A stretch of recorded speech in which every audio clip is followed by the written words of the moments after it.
दोस्तों नमस्कार, मैं हूं दुर्गेश कुमार ओझा। आप देख रहे हैं वशिष्ठ नगर संदेश।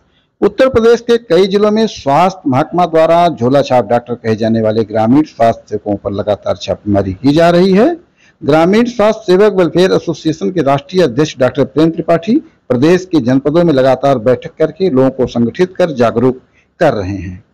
उनके इस मुहिम में बी फार्मा और डी फार्मा संगठन के लोग भी अपना समर्थन दे रहे हैं। इधर बस्ती मंडल के संत कबीर नगर जनपद में लगातार छापेमारी के बाद बस्ती जिले के ग्रामीण अंचल में भी स्वास्थ्य विभाग की कई टीम लगातार छापेमारी के लिए गांव कस्बे का चक्कर लगा रही है। ग्रामीण क्षेत्रों के मेडिकल स्टोर और निजी चिकित्सक अपना क्लिनिक पूरी तरह बंद किए हुए हैं। देखना दिलचस्प है कि निजी क्लिनिक और मेडिकल स्टोर प्रशासन के डर से बंद है या कोई और मामला है। वशिष्ठ नगर संदेश की टीम ने इस मुद्दे पर ग्रामीण स्वास्थ्य सेवक वेलफेयर एसोसिएशन के राष्ट्रीय अध्यक्ष डॉक्टर प्रेम त्रिपाठी से लंबी बातचीत की।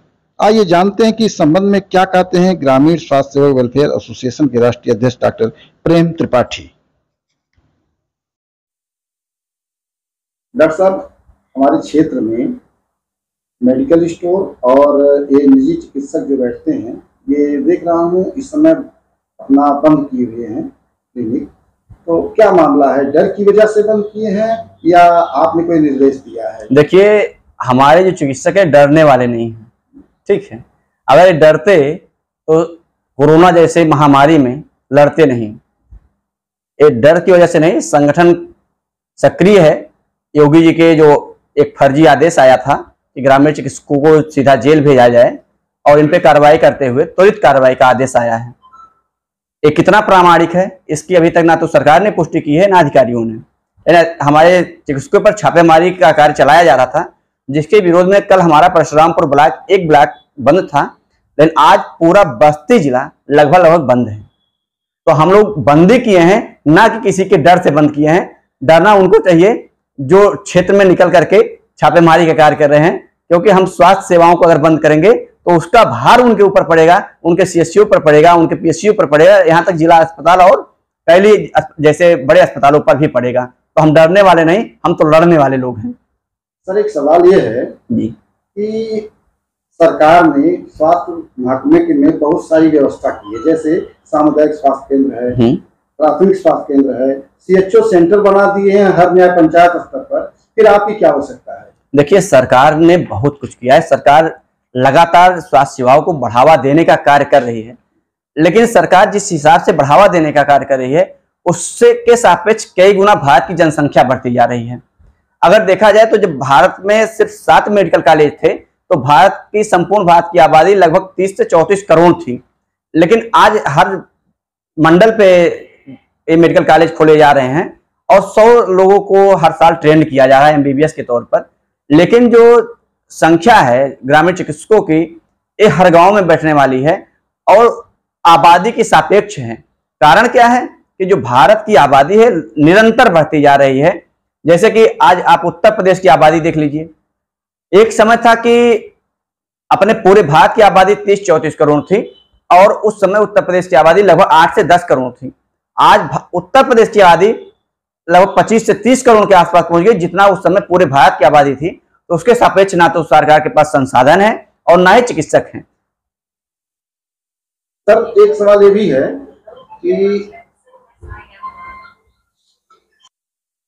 सर, एक तो आपके संगठन से जुड़े चिकित्सक अनट्रेंड हैं, दूसरा चीज ये है कि आपने सरकार के साथ, देश की जनता के साथ कौन सा ऐसा महत्वपूर्ण कार्य किया है जिस पर सरकार आपकी बातों पर विचार करे? सर, कौन कहता कि हमारे चिकित्सक अनट्रेंड है? अगर किसी अनट्रेंड व्यक्ति को आप मोटरसाइकिल देने चला पाएगा?